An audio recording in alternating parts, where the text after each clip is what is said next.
రాష్ట్రంలో కులగణన శరవేగంగా సాగుతూ ఉంది. దయచేసి ప్రజలందరికీ క్యూ న్యూస్ తరఫున తీన్మార్ మల్లన్నగా మీ సోదరుడిగా చేసేటువంటి రిక్వెస్టు, కులగణనలో ఖచ్చితంగా పాల్గొనండి. కులగణనలో అన్ని వివరాలు నమోదు చేయండి. కొంతమంది కులగణన చేయడం వల్ల అందులో వివరాలన్నీ కరెక్ట్గా చెప్తే ఆస్తులు గుంజుకపోతారని, పథకాలు రావని అనుకుంటారు. మీకేమి మీ దగ్గర ఏమున్నాయి ప్రభుత్వానికి తెలియదా? పాన్ కార్డు ఒక్కటి కొడితే మీ తాను ఏమున్నాయి అన్నీ తెలిసే. కాబట్టి ఇదేదో గుంజుకోవడానికో పథకాలు రద్దు చేసేటువంటి కార్యక్రమం కాదు. 100కు 100% ఇది ప్రజలకు మంచి చేయాలని ప్రభుత్వం సంకల్పించినటువంటి కార్యక్రమం. దయచేసి అందరూ కూడా మీరు కులగణనలో పాల్గొనండి, మీ వివరాలన్నీ చెప్పండి. నిన్న మొన్న చూస్తారు కదా, కల్వకుంట్ల కవిత గారు కూడా కులగణనలో పాల్గొని వివరాలన్నీ నమోదు చేసింది. వాళ్ళకి లేదా? వాళ్ళే పాల్గొని ఇస్తా ఉన్నారు. మీరందరూ కూడా పాల్గొనాలి కదా. ముఖ్యమంత్రి గారు కులగణనలో పాల్గొనేటువంటి వీడియో కూడా ఏమైనా ఉంటే ఆయన పాల్గొనగానే మేము ముందు పెడతాం. మంత్రులు, ఎమ్మెల్యేలు, ఎమ్మెల్సీలు అందరూ కూడా, ప్రతి ప్రజాప్రతినిధి కులగణనలో పాల్గొనండి. మీరు కులగణనలో పాల్గొనకపోతే రిజర్వేషన్ మారుతుంది. మరిగా మంది ఎక్కువ లేకపోతే వీళ్ళు ఎక్కువ లేరని అనుకున్నాడుకో, మళ్ళీ నీకు రావాల్సిన సర్పంచ్ ఇంకోలికి పోతుంది. కాబట్టి ఖచ్చితంగా పాల్గొనండి. మీ వివరాలన్నీ ఏ కులము, ఆ తర్వాత ఏ మతము, ఆ కులంలో మళ్ళా సబ్ క్యాస్ట్ ఏంది, ఇవన్నిటిని నమోదు చేయండి. చాలా ఇంపార్టెంట్ ఇది. ఈ భారతదేశంలో ఎక్కడ జరగనటువంటి ఒక గొప్ప కార్యక్రమం 90 సంవత్సరాల తర్వాత ఈ తెలంగాణ గడ్డ మీద జరుగుతూ ఉంది. దీన్ని మనం వాడుకోకపోతే, దీన్ని మనం యూటిలైజ్ చేసుకోకపోతే మనకు భవిష్యత్తులో ఇక మళ్ళా ఇటువంటి కార్యక్రమం చేసేటువంటి ప్రభుత్వం రాదు, ఉండదు. అందుకోసమే దయచేసి ప్రజలారా చేతులెత్తి దండం పెట్టి చెప్తా ఉన్నా, కులగణనలో పాల్గొనండి. కులగణనలో కుల సంఘాలు కూడా మీ కులాలను యాక్టివేట్ చేయండి. ఎమ్యునరేటర్ వెంట తిరగండి, వాళ్ళ కులాలు నమోదు చేయించండి, వాళ్ళ వివరాలు నమోదు చేయించండి. చాలా ఇక రకరకాల కుల సంఘాలు ఉన్నాయి. ఒక్కొక్క కులంలో 23 సంఘాలు, 24 సంఘాలు. ఈ సంఘాల లీడర్లారా మీరు ఈ విజిటింగ్ కార్డులు, లెటర్ ప్యాడ్లు బంద్ చేసి ఒకసారి మన కమ్యూనిటీలని, మన మన మన జాతుల్లో, మన కులాల్లో ఉన్నటువంటి వాళ్ళని అందులో నమోదు చేయించే కార్యక్రమానికి శ్రీకారం చుట్టండి కొద్దిగా. దానివల్ల లాభం జరుగుతుంది, దానివల్ల మంచి జరుగుతుంది. రాహుల్ గాంధీ గారు అదే చెప్తా ఉన్నాడు. జిత్నా ఆబాదీ ఉత్నా భాగీదారీ అని చెప్పి చెప్తా ఉన్నాడు. దయచేసి అది మనమందరం కూడా టెన్షన్గా పాటించాలి. అలాగే అధికారులు కూడా ఎప్పటికప్పుడు రివ్యూ నిర్వహించి ఎంతవరకు పని ముందుకు పోతా ఉంది, ఎంతవరకు జరుగుతూ ఉంది అనేటువంటి విషయాన్ని కూడా ఎప్పటికప్పుడు మీరు మానిటర్ చేయండి. ఎప్పటికప్పుడు మంత్రులు, ఎమ్మెల్యేలు కూడా మీరు మానిటరింగ్లో పాల్గొనండి. తద్వారా మంచి జరుగుతుంది. రాహుల్ గాంధీ గారి ఆశయం నిలబడాలంటే ఖచ్చితంగా ప్రతి కాంగ్రెస్ పార్టీ కార్యకర్త ఈ కార్యక్రమంలో చురుగ్గా పాల్గొనాలి. ఇది మన పిసిసి అధ్యక్షుడు మహేష్ కుమార్ గౌడ్ పదే పదే చెప్తున్నటువంటి మాట. సో కులగణనలో పాల్గొని మీరు ఉన్నారనే విషయాన్ని సమాజానికి తెలియజేయండి. అది చాలా ఇంపార్టెంట్. ఇక రెండో విషయం,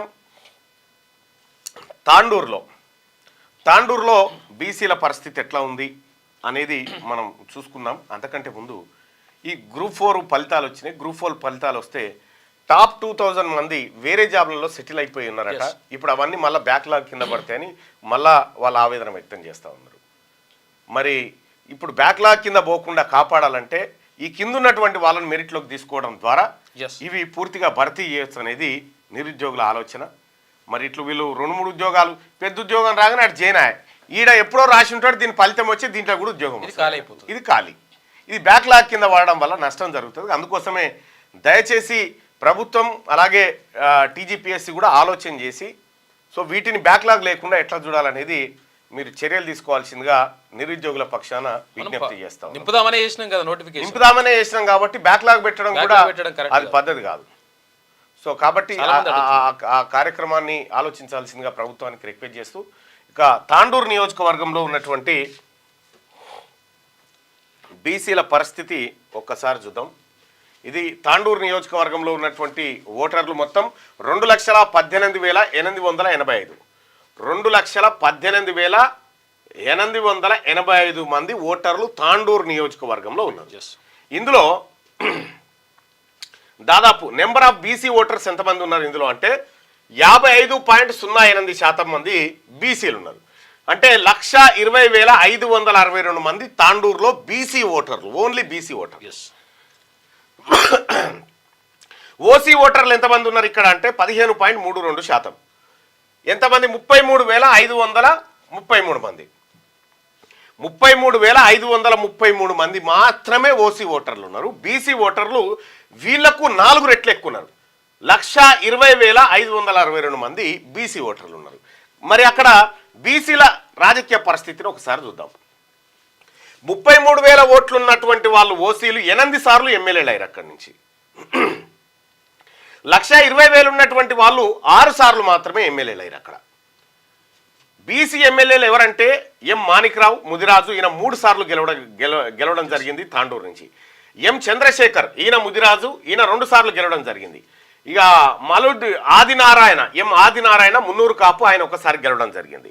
వీళ్ళు ముగ్గురు మొత్తం 6 సార్లు ఇక్కడ తాండూరు నుంచి ఎన్నిక కావడం జరిగింది. అది కూడా ఎప్పుడు మళ్ళా 1962 నుంచి 72 దాకా మర్రి చెన్నారెడ్డి తాండూరు నుంచి ఎమ్మెల్యేగా పనిచేసిండు.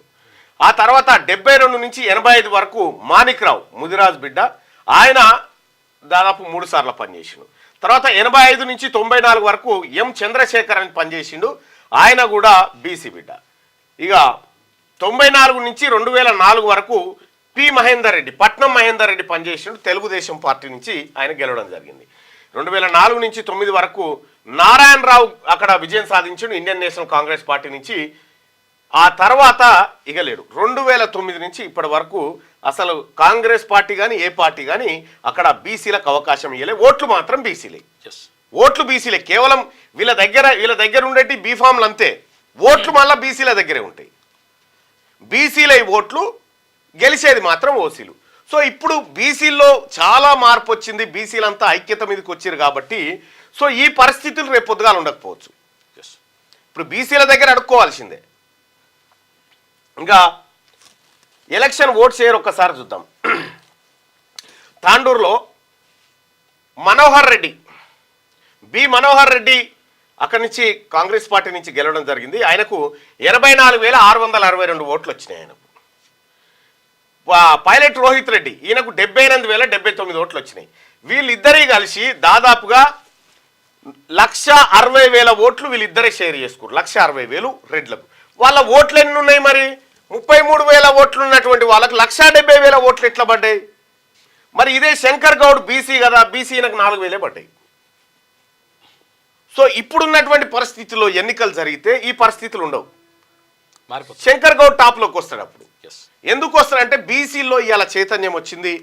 తెలంగాణ రాష్ట్ర వ్యాప్తంగా బీసీలో ఒక సమూలమైన మార్పు కనిపిస్తూ ఉంది. అలా ఓట్లేమో బీసీలై, టికెట్లేమో వీళ్ళు పంచుకుంటూ ఉంటారు. వీళ్ళకి ఎట్లా వస్తాయి? రావద్దు కదా. సో తాండూరులో ఉన్నటువంటి బీసీలు ఇది. ఇక బీసీ ఓటర్లు, ఓసీ ఓటర్లు 33,533 ఉంటే వాళ్ళు 84,662 ఓట్లు సంపాదించారు మొన్న. బీసీ ఓటర్లు 1,20,000 మంది ఉంటే అక్కడ పోటీ చేసిన బీసీ బిడ్డ 4,087 ఓట్లు సంపాదించాడు. ఇది ఎక్కువ అసలు యాక్చువల్గా ఇది ఏంటంటే ఒక్కరికే ఇంకా ఈ 78,000 కూడా కలుపుకుంటే 1,60,000. Details of local elections, ZPTC representation in the constituency. Tandur BC women అయింది కాబట్టి బీసీకి ఇచ్చేసారు. పెద్దాములు అన్రిజర్వ్డ్ ఎస్టీకి ఇచ్చారు, అన్రిజర్వ్డ్లో ఎస్టీకి. అసలు ఇక బషీరాబాద్లో అన్రిజర్వ్డ్ ఓసీ రెడ్డికి ఇచ్చారు. యాలాల్లో అన్రిజర్వ్డ్ పద్మశాలికి ఇచ్చారు. ఇక్కడ కొంత సామాజిక న్యాయం ఇక్కడ కనిపిస్తూ ఉంది. కానీ ఎమ్మెల్యే విషయానికి వస్తే తాండూరులో బీసీల ఓట్లు లేకుండా అసలు ఎవడు గెలిచే పరిస్థితి, వార్డు మెంబర్ కూడా కాలేరాడ. ఇది తాండూరు నియోజకవర్గంలో ఉన్నటువంటి లెక్క. వికారాబాద్ జిల్లా ఇది కర్ణాటకకు బార్డర్లో ఉంటుంది తాండూరు నియోజకవర్గం. రైట్గా వెలుగు దినపత్రికలో ఉన్నటువంటి వార్తలను ఒకసారి చూద్దాం. గ్రూప్ 3 ఎగ్జామ్ షురు. పేపర్ 1కు 51.1%, పేపర్ 2కు 50.7% హాజరు. తొలి రోజు 2 పేపర్లు రాసింది సగం మందే. తెలంగాణ స్కీమ్స్, స్కిల్ యూనివర్సిటీపై క్వశ్చన్స్. నేడు ఉదయం 10 గంటల నుంచి 12:30 గంటల వరకు పేపర్ 3. తల్లి పరీక్షకు బిడ్డను లాలించిన పోలీసు. నిజామాబాద్ జిల్లా ఆర్మూర్లోని ఓ ఎగ్జామ్ సెంటర్లో పరీక్ష రాసేందుకు ఓ తల్లి తన చంటి బిడ్డతో వచ్చింది. ఎగ్జామ్ హాల్లోకి బాబును అనుమతించేందుకు నిబంధనలు ఒప్పుకోవని అధికారులు చెప్పారు. దీంతో అక్కడే ఉన్న ఏఎస్ఐ సలీం ఆమెకు అండగా నిలిచారు. ఆమె భర్త సెంటర్ వద్దకు చేరుకునే వరకు ఏఎస్ఐ ఆ చిన్నారిని ఎత్తుకొని లాలించాడట. మరి ఏం చేస్తారు మరి? ఇది ఇది ఇది డ్యూటీ. లోపలికి రానియరా పిల్లల్ని ఉంటుంది ఇక. మిస్ యూనివర్స్గా డెన్మార్క్ యువతి. మిస్ యూనివర్స్ 2024 విజేతగా డెన్మార్క్ చెందిన 21 ఏండ్ల విక్టోరియా కెయిర్ తెల్వింగ్ నిలిచింది. డెన్మార్క్ తొలి మిస్ యూనివర్స్ కిరీటాన్ని అందించిన యువతిగా రికార్డు సృష్టించింది. ఇండియా యువతి రియా సింగా ఆమెకు టాప్ 30లో సెట్ పెట్టుకుందట. రెడ్డిగా మామునూరు ఎయిర్పోర్టు నిర్మాణానికి ముందడుగు. విస్తరణకు 205 కోట్లు విడుదల చేసిన రాష్ట్ర సర్కార్ 253 ఎకరాల భూమి సేకరించేందుకు నిర్ణయం. త్వరలో నిర్మాణ పనులు మొదలు పెట్టబోతా ఉన్నారు. ఇప్పుడు మామునూరు ఎయిర్పోర్ట్ అంటే వరంగల్లో ఉన్నటువంటి ఎయిర్పోర్టు. ఇది గతంలో చాలా కాలం నుంచి ఉన్నటువంటి ఎయిర్పోర్ట్. ఇక్కడ కొత్తగా కట్టేది ఏం లేదు. కాకపోతే అది మూతబడి కొంత ల్యాండ్ ఆక్యుపై చేయని, ఎవరు ఎంక్రోచ్మెంట్ చేసి రకరకాల ఇబ్బందులు అయినాయి. సో ఇప్పుడు 205 కోట్ల రూపాయలు విడుదల చేసి 553 ఎకరాల భూమిని సేకరిస్తూ ఉన్నారు. దాంట్లో విమానాశ్రయాన్ని తీసుకొస్తా ఉన్నారు. సో ఇప్పుడు హైదరాబాద్ నుంచి 150 కిలోమీటర్ల పరిధిలో కొత్త విమానాశ్రయం ఉండొద్దని గతంలో జిఎంఆర్తో ఏపీ సర్కార్ చేసుకున్నటువంటి ఒప్పందం. సో ఆ ఒప్పందాన్ని ఇప్పుడు ఉపసంహరించుకుంది జిఎంఆర్. ఉపసంహరించుకున్నటువంటి నేపథ్యంలో ఈడ వరంగల్లో ఎయిర్పోర్టు నిర్మాణానికి మార్గం సుగమమైంది. మరి వరంగల్లో ఎయిర్పోర్టు ఎంతవరకు అవసరం వస్తుంది? వరంగల్ ఎయిర్పోర్టు ద్వారా ఎలాంటి లాభాలు ఉన్నాయి? ఒకటి, హైదరాబాద్ నుంచి ఒకప్పుడు వరంగల్ పోవాలంటే మినిమం 3-3.5 గంటలు పట్టేది. ఆ రోడ్లు, ఆ కథ కార్ఖానా. ఇప్పుడు ఖచ్చితంగా హైదరాబాద్ నుంచి అంటే గట్కేసర్ ఔటర్ రింగ్ రోడ్ దగ్గర నుంచి వరంగల్ కాజీపేట్ ఎంట్రీ వరకు 1.5 గంటలో పోవచ్చు. అంతే. 1.5 అవర్లో మనం అక్కడ ఉండొచ్చు. ఇప్పుడు ఉన్నటువంటి ఏది సౌకర్యాల నేపథ్యంలో అక్కడికి పోవచ్చు. సో ఎయిర్పోర్ట్లో వరంగల్కి వచ్చేటువంటి విమానాలు కానీ అవి హైదరాబాద్ నుంచి వస్తే లాభం ఉండదు. కానీ ఇతర ఢిల్లీ నుంచి ఇతర రాష్ట్రాల నుంచి వచ్చేటువంటి చాపర్స్కి, తర్వాత ఫ్లైట్స్కి, వీటికి అనుకూలంగా ఉంటుంది వరంగల్ ఎయిర్పోర్ట్. వరంగల్ నగరం వాస్తవానికి హైదరాబాద్కు రెండో రాజధానికి ఉండాల్సిన అన్ని అర్హతలు వరంగల్ పట్టణానికి ట్రై సిటీస్ అవి. అటు వరంగల్, హనుమకొండ, కాజీపేట, ఈ 3 ట్రై సిటీస్. ఈ ట్రై సిటీస్కి కావలసినన్ని అర్హతలు అక్కడ ఉన్నాయి. ముఖ్యంగా కాకతీయుల సామ్రాజ్యానికి అదే ప్రధానమైనటువంటి పరిపాలనా స్థలం ఏది వరంగల్. అంతేగా? అంతే. అక్కడ ఈ వరంగల్లో ఉండాల్సినటువంటి అన్ని వసతులు వరంగల్ ఉన్నాయి. వీలైతే ముఖ్యమంత్రి గారికి రిక్వెస్ట్ ఏంటంటే వరంగల్ పట్టణాన్ని కూడా మనం అదే స్థాయిలో హైదరాబాద్ స్థాయిలో డెవలప్ చేయాలనుకున్నప్పుడు వరంగల్ పట్టణాన్ని తెలంగాణ రాష్ట్రానికి రెండో రాజధానిని చేసుకుంటే చాలా అద్భుతంగా ఉంటుంది. ఎందుకంటే అటు ఖమ్మం కానీ, ఇటు కరీంనగర్ కానీ, ఇటు ఈ నిజామాబాద్, ఆదిలాబాద్ ఈ ప్రాంతాలకన్నిటికీ అదొక సెంటర్ లాగా ఉంటుంది. ఇటు హైదరాబాద్ వచ్చేసరికి ఇటు మహబూబ్ నగర్ కానీ, మెదక్ కానీ, రంగారెడ్డి కానీ, నల్గొండ కానీ ఈ ప్రాంతాలకి ఇది సెంటర్గా ఉంటుంది. సో అక్కడ వరంగల్ సిటీని కనుక గతంలోనే బాబాసాహెబ్ అంబేద్కర్ ఇక్కడి ప్రాంతం గురించి చెప్పిండు. హైదరాబాదును దేశానికి రెండో రాజధాని చేయాలనేటువంటి మాట చెప్పిండు. సో ఇట్లా ఏపీలో కూడా అనేకమైనటువంటి ఎయిర్పోర్ట్లు, అనేకమైనటువంటి మౌలిక, ఇప్పుడు గన్నవరంలో airport, Visakhapatnam airport, Rajahmundry airport, Kadapa airport, తర్వాత అదేంది తిరుపతి ఎయిర్పోర్ట్, రేణిగుంట ఎయిర్పోర్ట్, ఇన్ని రకాల ఎయిర్పోర్ట్లు అక్కడ ఉన్నాయి. కానీ ఇక్కడ మన తెలంగాణలో ఇప్పటికి ఉన్నది ఒకే ఒక్క ఎయిర్పోర్టు, అది హైదరాబాద్ ఎయిర్పోర్టు. సో ఇక్కడ ఆదిలాబాద్లో ఉండాల్సిందే ఒక ఎయిర్పోర్టు, వరంగల్లో ఉండాల్సిందే ఇంకో ఎయిర్పోర్టు. ఇక అటు ఖమ్మం అంటే అటు విజయవాడ దగ్గర అవుతుంది, ఇటు వరంగల్ దగ్గర అవుతుంది. కాబట్టి అక్కడ కూడా పెట్టినా ఇబ్బంది ఏం లేదు. అయితే విస్తరణ మాత్రం జరగాలి. మరి ఇప్పుడు జపాన్ లాంటి దేశాల్లో ఆడున్నటువంటి రైల్వే వ్యవస్థ కరెక్ట్గా 40 నిమిషాల్లో హైదరాబాద్ నుంచి వరంగల్ పోవచ్చాడ. బుల్లెట్ ట్రైన్ గంటకు 300 కిలోమీటర్ల వేగంతో పోతుంది. 40 నిమిషాలు కూడా పట్టదు. ఇది 100 కిలోమీటర్లే కదా, అంతే. 100 కిలోమీటర్లే 20 మినిట్లు వెళ్ళిపోతుంది. 20 నిమిషాలలో ఇడికేను వరంగల్ పోవచ్చు అన్నట్టు. అంటే అటువంటి వ్యవస్థ తయారైనప్పుడు ప్రజలకు ఇంకా మెరుగైన సదుపాయాలు వస్తాయి. ఈ వరంగల్లో ముఖ్యంగా ప్రధానమైనటువంటి సమస్యలు, వర్షాలు వచ్చినప్పుడు లోతట్టు ప్రాంతాలన్నీ మురికిమయమవుతా ఉన్నాయి. 2015 జనవరి 11, 12, 13 తారీఖు రోజు అప్పటి ముఖ్యమంత్రి కేసీఆర్ గారు వరంగల్కి పోయిండు. వరంగల్కి పోయి నయీం నగర్ నాలా, దీన్ దయాల్ నగరు ఇక్కడికి పోయి మొత్తం ఈ ఇండ్లు పోతే రేపే అధికారులు వచ్చి కొలతలు పెడతారు, మీరు అంతా ఇంటికాడనే ఉండాలి, మీకు డబుల్ బెడ్రూమ్ ఇల్లు కట్టిస్తా అని చెప్పి చూమంతర్ కాలి ముచ్చట చెప్పాడు. మరి ఇంకేమన్నాడు అలా కేసీఆర్ గారు అప్పట్లో, మరి నాకు అలా దావత్ ఇవ్వాలి మరి అని చెప్పిండు. దావత్ ఇవ్వాలి, కళ్ళు తేవాలి. ఆ కళ్ళు ఉలిచిపోయింది, గుడాలు పాసిపోయినాయి. కేసీఆర్ అటే పోయిండు. వరంగల్ నగరం ఏడేసిన గోంగడ అన్నీ ఉంది. సో ఇప్పుడు తెలంగాణ రాష్ట్రంలో ప్రజాప్రభుత్వం ఏర్పడ్డ తర్వాత వరంగల్ పైన ఫోకస్ పెట్టింది. రేపు ముఖ్యమంత్రి రేవంత్ రెడ్డి గారు, ఆ తర్వాత ఇతర మంత్రులు, మేమందరం కూడా వరంగల్ నగరానికి పోతా ఉన్నాం. వరంగల్ దిశను మార్చే విధంగా ప్రణాళికను ప్రకటించబోతా ఉంది రాష్ట్ర ప్రభుత్వం. అలాగే వరంగల్ పట్టణాన్ని మరింత ముందుకు తీసుకుపోయి హైదరాబాద్ స్థాయిలో దాన్ని తీర్చిదిద్దేందుకు కార్యాచరణ రూపొందిస్తూ ఉంది తెలంగాణ ప్రభుత్వం. రేపు హార్ట్స్ కాలేజ్ గ్రౌండ్లో సభ నిర్వహిస్తూ, అలాగే నయీం నగర్ నాలా, దాంతోపాటు మామ్నూర్ ఎయిర్పోర్టుకు సంబంధించినటువంటి వ్యవహారాలు, కాళోజీ కళాక్షేత్రం లాంటివి ప్రారంభోత్సవాలు జరుపుకుంటూ ఉన్నాం. కాబట్టి వరంగల్ నగరానికి అద్భుతమైనటువంటి చెరువులు ఉన్నాయి. ఒకసారి మన రజనీని అడిగితే తెలుస్తుంది వరంగల్ పట్టణం ఎంత పర్ఫెక్ట్ అంటే. దాని వాస్తవానికి ముఖ్యమంత్రి గారు మీరు ఈ దిశగా ఆలోచిస్తే బెటర్.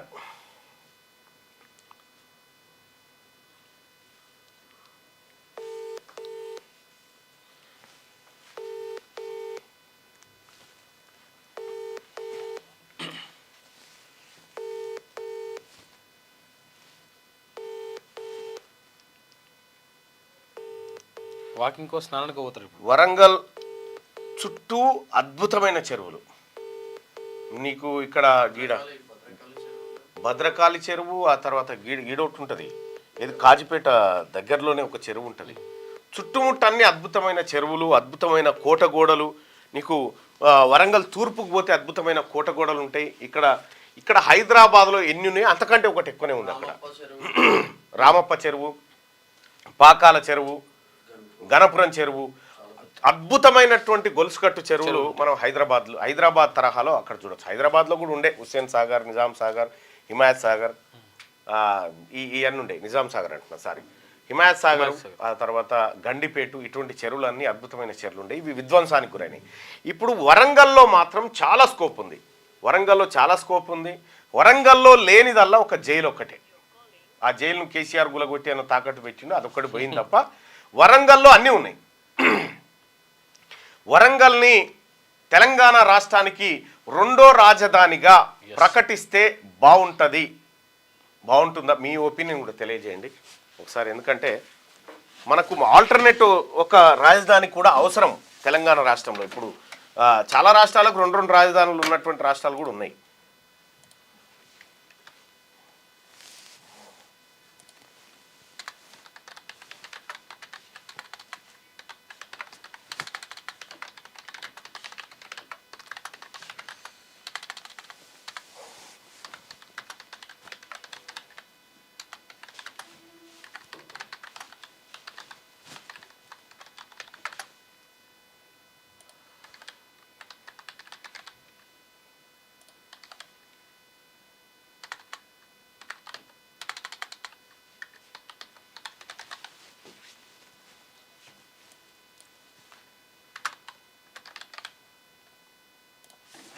మీ ఒపీనియన్ తెలియజేయండి ఈ అంశం పట్ల. అన్నయ్య బట్టి విక్రమార్క గారు మదిరకు వస్తూనే ఉంటారు, కలవండి వచ్చినప్పుడు చెప్పులు అరిగేలా తిరుగుతాం కానీ మా ఆర్టిజన్లకు అపాయింట్మెంట్ ఇవ్వరు, మళ్ళీ ఎన్నికలకు మేము ఎంపీ. ఒకసారి మాట్లాడు అన్నా. Good morning. Good morning. ఇప్పుడు వరంగల్ పట్టణాన్ని తెలంగాణ రాష్ట్రానికి రెండో రాజధానిగా చేయడానికి ఏమేమి అర్హతలు ఉన్నాయి? తెలంగాణ రాష్ట్రం మొత్తం మీద హైదరాబాద్ తర్వాత వరంగల్ రెండవ పట్టణంగా ఇన్నాళ్ళు చెప్తూ పోయారు. కానీ సో వరంగల్ నగరం అనేది మనం హైదరాబాద్ తో పోల్చుకున్నప్పుడు కానీ లేదా తెలంగాణలోని మిగతా జిల్లా కేంద్రాలు కావచ్చు లేదా మిగతా పట్టణాలతో పోల్చుకున్నప్పుడు వరంగల్ జనాభాతో పాటు ఓరుగల్ నగరానికి అనేకమైనటువంటి అర్హతలు ఉన్నాయి. సో గతంలో నిజాం పాలనలోనే వరంగల్ నగరం అనేది ప్రధానంగా సో ఆ రోజుల్లోనే రైలు మార్గం ఇప్పుడు ఉత్తర దక్షిణ భారతదేశాన్ని కలిపేటువంటి కీలకమైనటువంటి కాజుపేట జంక్షన్ గానీ, గతంలో మామూలు ఎయిర్పోర్ట్ గానీ, సో విమానాశ్రయం, సో రోడ్డు మార్గం, రైలు మార్గం, విమానాశ్రయం లాంటి అన్ని కూడా కలిగి ఉన్నటువంటి నేపథ్యం. సో దాంతో పాటు హైదరాబాద్ అనేది పూర్తిగా మనకు రంగారెడ్డి, హైదరాబాద్, మహబూబ్ నగర్, నల్గొండ, సో ఈ ప్రాంతాలకు ప్రజలకు కొంత అందుబాటులో ఉంటుంది. అదే విధంగా ఆదిలాబాద్ కావచ్చు, అదేవిధంగా ఖమ్మం కావచ్చు, కరీంనగర్ కావచ్చు, ఈ ప్రాంతాలన్నిటికీ కూడా ఉత్తర తెలంగాణ రాజధానిగా మనకు వరంగల్ పిలుస్తూ ఉంటాం. సో ఈ 4 జిల్లాలకు ప్రధానంగా 4 జిల్లాల ప్రజలందరికీ కూడా అందుబాటులో ఉన్నటువంటి నగరంగా మనకు వరంగల్ ఉన్నటువంటి నేపథ్యం. సో అదే విధంగా వరంగల్లో ఉన్నటువంటి ప్రధాన ఇష్యూస్ ఏంటంటే, సో నగరంలో ఉన్నటువంటి డెవలప్మెంట్, ఇతరత్ర యాక్టివిటీస్ తో పాటుగా విద్యాలయాలు కావచ్చు, లేదా వైద్యానికి సంబంధించి కావచ్చు, సో వీటితో పాటుగా కూడా వరంగల్ నగరంలో గతంలో అజంజాహి మిల్లు లాంటి పారిశ్రామిక కేంద్రాలు ఉంటుండేది. నాకు అజంజాహి మిల్లులో దాదాపు ఆ రోజులలో 15,000 నుంచి 20,000 మందికి ఉపాధి వస్తుండే. సో కాలక్రమేణా కొంత ఉపాధి అనేది లేకుండా పోవడం వల్ల వరంగల్ అనేది అభివృద్ధి ఆగిపోయింది. కానీ నిజంగా వరంగల్ కనుక సో ఇప్పుడు పారిశ్రామికంగా వరంగల్ ను డెవలప్ చేసేటువంటి విధానాలు కావచ్చు, లేదా విద్యా వైద్య రంగాల్లో కనుక వరంగల్ ను, అదేవిధంగా మామూలు ఎయిర్పోర్ట్ ను పునరుద్ధరణ వంటి విషయాలు కావచ్చు, సో ఇవన్నిటి విషయంలో కనుక వరంగల్ అభివృద్ధి పైన దృష్టి పెడితే ఖచ్చితంగా తెలంగాణకు 2వ రాజధానిగా వరంగల్ తీర్చిదిద్దేటువంటి అవకాశాలు మెండుగా ఉంటాయి కాక. రైట్. ఇప్పుడు వరంగల్లో గిడ వడ్డేపల్లి చెరువు కాదు, గిడ స్టార్టింగ్ లో ఉన్నది. అవును, వడ్డేపల్లి చెరువుతో పాటు ఇంకా ఈ వరంగల్ పట్టణానికి ఉన్నటువంటి ఆనుకున్న చెరువులు ఏంటి? భద్రకాళి బండు, వడ్డపల్లి చెరువు, ధర్మసాగర్ రిజర్వాయర్, సో ఇవన్నీ కూడా వరంగల్ నగరానికి తాగునీరు అందించేటువంటి జలాశయాలుగా ఉన్నాయి. సో అదే విధంగా మొన్ననే యాక్చువల్లీ ఏంటంటే తెలంగాణలో కాంగ్రెస్ ప్రభుత్వం ఏర్పడిన తర్వాత కొంత వరంగల్ అభివృద్ధి పైన దృష్టి కేంద్రీకరించిందని చెప్పొచ్చు. ఇప్పుడు నిన్న కూడా మామ్నూర్ ఎయిర్పోర్ట్ కు సంబంధించి మామ్నూర్ విమానాశ్రయ భూసేకరణకు 250 కోట్ల రూపాయలు రిలీజ్ చేస్తే జీవో విడుదల చేశారు. అదేవిధంగా రాత్రి సో గత 30 ఏళ్ళుగా వరంగల్ నగర ప్రజలు ఎదురు చూస్తున్నటువంటి ఏదైతే మాస్టర్ ప్లాన్ ఉందో కూడా మాస్టర్ ప్లాన్ కు సంబంధించి కూడా నిన్న రాత్రి జీవో రిలీజ్ చేశారు. సో కూడా మాస్టర్ ప్లాన్ కూడా అప్రూవల్ చేసింది ప్రభుత్వం.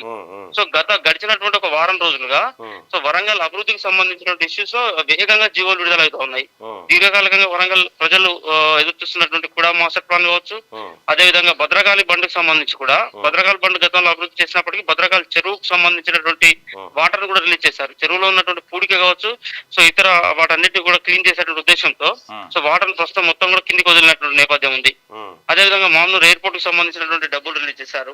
అట్లనే మనకు ఈ కాలేజీ కళాక్షేత్రం సంబంధించినటువంటి పనులన్నీ కూడా పూర్తయిపోయినటువంటి నేపథ్యం. సో ఇట్లా గడిచినటువంటి వరంగల్లో జైలు తప్ప అన్ని ఉన్నాయి. ఎగ్జాక్ట్లీ అసలు వరంగల్ సెంట్రల్ జైలు సంబంధించినటువంటి అక్కడ కూడా ఏర్పాటవుతున్న సూపర్ స్పెషాలిటీ హాస్పిటల్ పనులు కూడా చాలా వేగంగా కొనసాగుతా ఉన్నాయి. సో జైలుకు సంబంధించి కూడా చాలా ఎందుకంటే వాస్తవానికి చిన్న చిన్న కేసులలో రిమాండ్లు చూపెట్టాల్సిన సందర్భంలో ఉన్నప్పుడు ఈ 4 జిల్లాల వాళ్ళందరికీ కూడా వరంగల్ సెంట్రల్ జైలు కేంద్రంగా ఉంటుండేది. సరే ఎందుకో మరి జైలు ఇష్యూని కూడా పట్టించుకోవట్లేదు, కేసీఆర్ పట్టించుకోవట్లేదు, మరి ఈ ప్రభుత్వం కూడా దాని దిశగా ఆలోచన చేయట్లేదు. సరే జైలుకు సంబంధించినటువంటి డిసిజన్ కూడా ప్రధానంగా ఇప్పుడు వరంగల్లో ప్రధానంగా ముఖ్యమంత్రి గారు ఫోకస్ పెట్టాల్సిన టాప్ 5 ప్రయారిటీ అంశాలు ఏమున్నాయి రజని? వరంగల్లో మళ్ళీ ప్రధానంగా తీసుకోవాల్సింది ఉపాధికి సంబంధించి ఇప్పుడు ఏదైతే కాకతీయ మెగా టెక్స్టైల్ పార్క్ సంబంధించి సో గత ప్రభుత్వం భూసేకరణ చేసింది, పనులు ఎక్కడెక్కడ వదిలేసి వెళ్ళిపోయింది. అవన్నీ కూడా కాగితాలకే పరిమితమని వాళ్ళు తీసుకున్న ఒప్పందాలన్నీ కూడా సో పెట్టుబడులు అనేది పూర్తిగా ఆగిపోయినటువంటి నేపథ్యం. ఆ మెగా టెక్స్టైల్ పార్క్ లోకి వేగంగా పెట్టుబడిదారులను తీసుకురావాల్సిన అవసరం ఉన్నది, ఉపాధి కల్పించాల్సిన అవసరం ఉన్నది. సో అదే విధంగా ఒక పక్కనేమో హైదరాబాద్ లో ఫార్మాసిటీ అంటా ఉన్నారు. సో ఫార్మాసిటీతో పాటు వరంగల్ లో కూడా మెడికల్ సంబంధించినటువంటి డెవలప్మెంట్ ప్రాజెక్ట్స్ తీసుకురావాల్సిన అవసరం ఉన్నది. సో మనకు ఉపాధి అనేది లేకుండా ఒకసారి ఉపాధి లేకుండా ఏ నగర అభివృద్ధి కూడా సాధ్యం కాదు. ఉపాధి ఉన్నప్పుడే ఉపాధి ఉందంటేనే నగరానికి వలసలు పెరుగుతూ ఉంటాయి, అభివృద్ధి అనేది సాధ్యమైతా ఉంటది, ప్రజలకు కూడా అందుబాటులో ఉంటా ఉంటది. ఇప్పుడు ఇక్కడ చదువుకున్నటువంటి విద్యార్థులు కూడా ఐటీ పరిశ్రమ అనేది గతంలో కేటీఆర్ అతడు పరిశ్రమలు ఓపెన్ చేయడం పోవడం. ఇప్పుడు మనకు మడికొండ లాంటి ప్రాంతాల్లో ఐటీ పార్క్ అని ఏర్పాటు చేశారు, కానీ ఎక్కడ ఒక 100 మంది ఇప్పుడు ప్రస్తుతం ఐటీ పార్కులలో పనిచేస్తున్నటువంటి దాఖలాలు లేవు. ఇప్పుడు రజని ఒక మాట చెప్పు, ఇప్పుడు వరంగల్ నగరంలో హైదరాబాద్ లో కన్నా భిన్నంగా ఏదైనా ఒక విద్యాపరంగా కానీ లేకపోతే బెటర్ ఉండేటువంటి అంశం ఏదైనా ఉందా? అట్లా సో ఇమ్మీడియట్లీ తీసుకురావాల్సింది ఒక సైనిక్ స్కూల్ ఒకటి గతంలో శాంక్షన్ అయి ఉన్నది. మనకు సైనిక్ స్కూల్ అది ఆంధ్రప్రదేశ్ పునర్విభజన చట్టం ప్రకారమే ఏర్పాటు చేసిన కేంద్రం అప్పుడు రెడీగా ఉన్నప్పటికీ కేసీఆర్ సర్కార్ పట్టించుకోవట్లేదు. సైనిక్ స్కూల్ ఏర్పాటు అనేది ఇమ్మీడియట్లీ చేయగలుగుతుంది ప్రభుత్వం చేతిలో ఈజీగా సాధ్యమైన అవకాశం. అదే విధంగా ఐటీకి సంబంధించిన కూడా ఐటీ పరిశ్రమలను అక్కడి నుంచి వరంగల్ తీసుకెళ్లడానికి కోసం అవకాశం ఉంటుంది. అదే విధంగా మనం అనుకున్నటువంటి టెక్స్టైల్ పార్క్ కావచ్చు, తర్వాత పర్యాటక రంగంలో కూడా వరంగల్ అద్భుతంగా తీర్చిదిద్దచ్చు. సో వరంగల్ ప్రధానంగా ఉండేది పర్యాటక రంగమే. పర్యాటక రంగంలో కూడా వరంగల్ పైన ఫోకస్ పెట్టగలిగినట్లయితే అద్భుతంగా వరంగల్ నగరంలో పర్యాటకుల తాకిడి కూడా పెరిగేటువంటి అవకాశం ఉంటది. సో పర్యాటకము, అదేవిధంగా హెల్త్, ఐటీ, ఈ చేనేత, ఈ టెక్స్టైల్ రంగం, సో ఈ రంగాలతో పాటు విద్యా, వైద్యం, ఈ రంగాలపైన వరంగల్ ను ఇంకింత ఫోకస్ చేయాల్సిన అవసరం ఉంటుంది. కాక రైట్ గా వరంగల్ పట్టణాన్ని తెలంగాణకు రెండో రాజధాని చేస్తే బాగుంటుందా అని మనం పబ్లిక్ ని ఒపీనియన్ అడిగినప్పుడు పబ్లిక్ నుంచి వచ్చినటువంటి రియాక్షన్ చూస్తే 87% మంది ప్రజలు ఎస్ రెండో రాజధానిగా వరంగల్ ను చేస్తే బాగుంటుందని తమ అభిప్రాయాన్ని తెలియజేస్తా ఉన్నారు. రజనీ, సో అద్భుతంగా తెలంగాణ ప్రజలందరి యొక్క అభిప్రాయాలను గౌరవించి తెలంగాణ ప్రభుత్వం కూడా ఆ దిశగా చర్యలు తీసుకుంటే బాగుంటుంది. నిజంగా తెలంగాణ ప్రజలందరూ కూడా ప్రత్యేకంగా ధన్యవాదాలు వరంగల్ నగర ప్రజల తరఫున.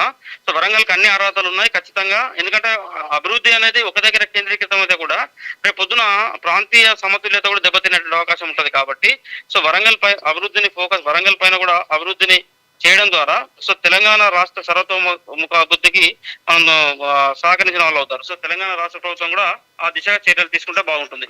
Right Rajani, thank you. Right, అది వరంగల్ని తెలంగాణ రాష్ట్రానికి రెండో రాజధానిగా చేయడం వల్ల అటు వరంగల్ చుట్టుముట్టున్నటువంటి ప్రాంతాలు కూడా బాగా అభివృద్ధికి వచ్చేటువంటి అవకాశాలు అయితే కనిపిస్తూ ఉన్నాయి. ఇక ఒక కిక్ అనుకోరాదు, ఆ మాట కనుక ముఖ్యమంత్రి గారి నోటి నుంచి వస్తే ఒక కిక్ వరంగల్కి వస్తుంది. రైట్, ఇక నేటి నుంచి కొత్త ఈవీ పాలసీ, ఎలక్ట్రిక్ వెహికల్స్ కు రోడ్డు రిజిస్ట్రేషన్ ట్యాక్స్లో 100% మినహాయింపు. లిస్టులో బైకులు, కార్లు, ఆటోలు, లైట్ గూడ్స్ వాహనాలు. 2026 డిసెంబర్ 31 వరకు పాలసీ అమలు. ఉత్తర్వులు జారీ చేసిన రవాణా శాఖ స్పెషల్ సిఎస్. త్వరలో హైదరాబాద్ మొత్తం ఆర్టీసీ ఈవీ బస్సులు అని చెప్పి మంత్రి పొన్నం. రాష్ట్రంలో వాహనాల కాలుష్యాన్ని తగ్గించేందుకు ప్రభుత్వం కొత్త ఎలక్ట్రిక్ వెహికల్స్ పాలసీని తీసుకొచ్చింది. సోమవారం నుంచి రాష్ట్ర వ్యాప్తంగా ఇది అమల్లోకి రానుంది. ఈ మేరకు రవాణా శాఖ స్పెషల్ సిఎస్ వికాస్ రాజ్ ఉత్తర్వులు జారీ చేశారు. కొత్త ఈవీ పాలసీ 2026 డిసెంబర్ చివరి వరకు అమల్లో ఉండబోతా ఉందట. ఎలక్ట్రిక్ వెహికల్ కొంటే రిజిస్ట్రేషన్ ఛార్జీ, ట్యాక్స్ ఏం లేదు, ఇక జీరో. రిజిస్ట్రేషన్ ట్యాక్స్, వెహికల్ కు road tax plus registration tax 100% మినహాయింపు అంటే ఏమీ లేదు. ఈ ఎలక్ట్రిక్ వెహికల్ కొనడం ద్వారా ఇక్కడ కాలుష్య నివారణ కూడా జరుగుతుంది, ప్లస్ వాహనాల శబ్దం కూడా, అసలు ఎలక్ట్రిక్ కార్ ఎక్కితే అది స్టార్ట్ అయిందా కాదా కూడా తెలియదు. అర్థం కాక 2-3 సార్లు చేస్తారు. సో కాబట్టి ఎలక్ట్రిక్ వాహనాలను ప్రోత్సహించేందుకు, కాలుష్యాన్ని తగ్గించేందుకు రాష్ట్ర ప్రభుత్వం ఈ రకమైనటువంటి నిర్ణయం తీసుకుంటే త్వరలో హైదరాబాద్ మొత్తం కూడా ఎలక్ట్రిక్ వెహికల్సే రాబోతా ఉన్నాయని చెప్పి రవాణా శాఖ చెప్తున్నాడు. అది ఉంటే సైకిల్ ఉన్నట్లు లెక్క, ఇక సైకిల్ ట్యాక్స్ ఎట్లుండదు దానికి కూడా అంతే. మూసీ పేరుతో పేదలపై యుద్ధమా, పార్టీల మీద కోపంతో పేదల ఇండ్లు కూల్చొద్దని చెప్పేసి కిషన్ రెడ్డి అంటున్నాడు. దానికంటే ముందు ఇది కిషన్ రెడ్డి గుజరాత్ కు గులాం. నాడు సబర్మతికి చప్పట్లు కొట్టి నేడు మూసీకి వ్యతిరేకిస్తారా? ఎవరు అడ్డుకున్నా మూసీ పునరుజ్జీవనం ఆగదు. సీఎం రేవంత్ రెడ్డి గుజరాత్ ను తలదన్నేలా తెలంగాణ మోడల్, అందుకే రాష్ట్ర అభివృద్ధికి కిషన్ రెడ్డి అడ్డుపడుతున్నాడు. మహారాష్ట్రలో షిండే, అజిత్ చవాన్ లెక్క ఇక్కడ ఈయన తయారైండు. అబద్ధాల పోటీ పెడితే ప్రధాని మోడీకే ఫస్ట్ ప్రైజ్. దేశమంతా కులగణన చేపట్టాలని డిమాండ్. మహారాష్ట్ర ఎన్నికల ప్రచారంలో పాల్గొన్న సీఎం. బీజేపీ రాష్ట్ర అధ్యక్షుడు కిషన్ రెడ్డి గుజరాత్ కు గులాంలా మారారని సీఎం రేవంత్ రెడ్డి మండిపడ్డారు. అప్పుడు గంగానది ప్రక్షాళన, సబర్మతి రివర్ ఫ్రంట్ కు చప్పట్లు కొట్టిన కిషన్ రెడ్డి ఇప్పుడు మూసీ పునరుజ్జీవనాన్ని ఎందుకు అడ్డుకుంటున్నారని ఆయన ప్రశ్నించారు.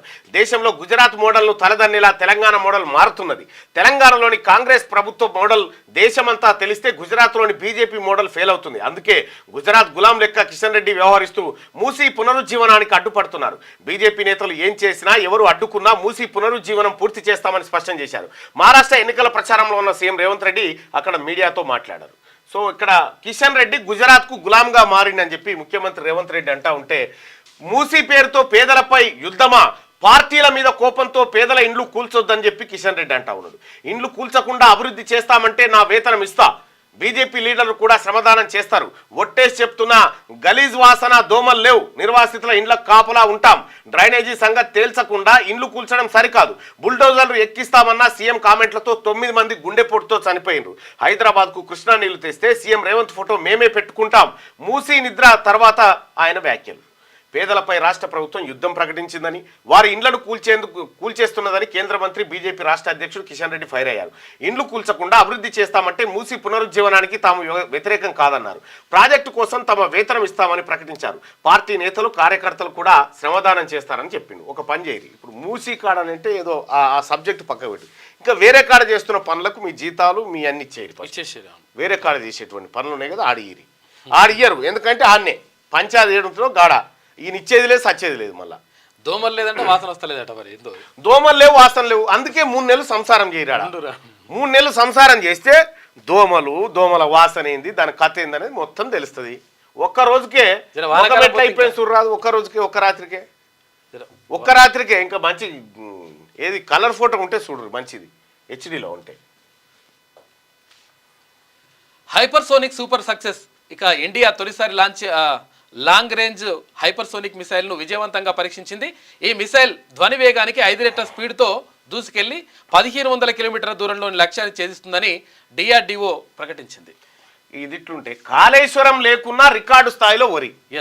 ఇది తెలంగాణ రైతుల ఘనత. సీఎం రేవంత్ బీఆర్ఎస్ ఇన్నేళ్ల తప్పుడు ప్రచారం పటాపంచలైందని ట్వీటు. ఇక్కడ కాళేశ్వరం అని పాటలు పాడి కాళేశ్వరంతో 1 కోటి ఎకరాల మాగాణమని ఓ డంబాచారం పెట్టిరు. అది పడే ఉన్నదిగా కాళేశ్వరం మొత్తం పంట రికార్డు స్థాయిలో వచ్చింది. మరి ఇవేడంగా రావచ్చు అంటే కాళేశ్వరానికి దీనికి సంబంధం లేదు, సంబంధం లేదు. తెలంగాణలో వ్యవసాయానికి కాళేశ్వరానికి సంబంధం లేదు. కేవలం ఇట్లా బుంగలు పోసేది వీడియో తీసి పంపిరు మనకు. అదే వస్తాయి అనుకోరు వారంలో వస్తే. బీఆర్ఎస్ ను బ్యాన్ చేయాలి, కేటీఆర్ ను అరెస్ట్ చేయాల్సిందే. బండి సంజయ్ ఫోన్ ట్యాపింగ్, కాళేశ్వరం ధరణి కేసులు ఎటుపోయినాయి, అధికారులపై దాడులు చేయడం ఏంది అని ఫైర్. బీఆర్ఎస్ ను బ్యాన్ చేయాలంటారు. మీ చేతుల గల పని మీరు తలుసుకుంటే, బీజేపీ తలుసుకుంటే ఎంతసేపు. సర్వే సమాచారం సగమే, సమగ్ర కులగణంలో అన్ని వివరాలు చెప్తలే. దరఖాస్తులో 56 ప్రశ్నలు, 19 ఉప ప్రశ్నలంట. కులం, కుటుంబం వివరాలు, అప్పులే చెప్తున్నారు. ఆస్తులు, పథకాల లబ్ధి, ఇతరత్ర ప్రశ్నలకు నో అంటున్నట.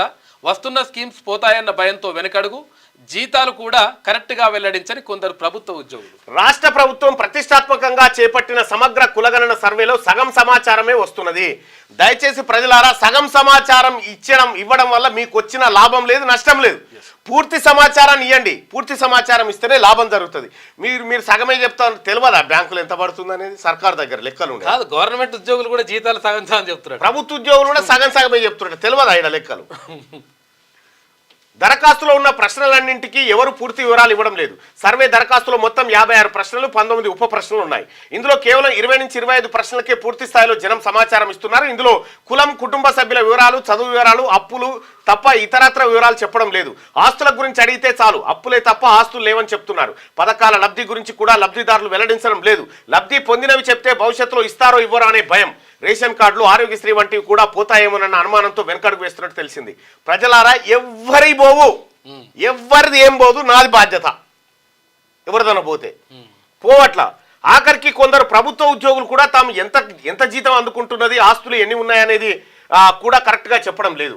ఆధార్ నెంబర్లు ఇచ్చేందుకు కూడా కొందరు జనం ఆలోచిస్తున్నారు.